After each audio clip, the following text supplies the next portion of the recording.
热天大家较爱去耍水，也毋过爱洗日。这是最近伫小琉球就有游客去耍海上的独木船，全部洗日走入去船帮的水路。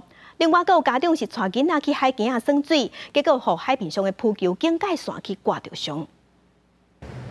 东游山交通船驶伫海边，船的岛边所奇怪情形，详细一看是鱼板拖一排的柴壳船，竟然有8只。伫船只来去去的航道实在是真危险。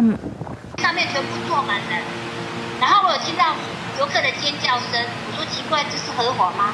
海巡队表示，风影将柴壳船带入航道，鱼板出动来游。不过最近游客真侪小琉球，四界拢是人，已经发生几摆柴壳船或者是 SUP 侵越航道。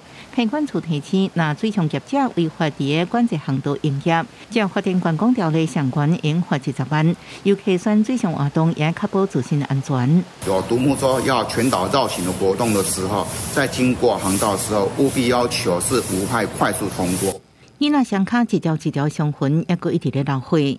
七有家长带囡仔到台南马沙到滨海佚佗，想袂到用来警示的浮球加警戒线，煞造成囡仔受伤，而且佫不止一件。原因是附伫顶悬的藤壶，前个外壳挂上囡仔的脚。太靠近，或者是直接整个人去抓那个绳索的话，就会造成皮肤会有挫伤跟刮伤。当天在这么短的时间内，就接连3都有人因为同样的东西受伤了。救生员他可能敏感度没有那么高，我觉得是可以再加强。囡仔欢喜出佚佗，刷满脚的伤转去，互家长真毋甘。业者表示，浮球差不多2个月就换，未来会加强告示，提醒民众毋通挖进藤壶会钓到的物件，则袂阁发生同款的代志。记者综合报道。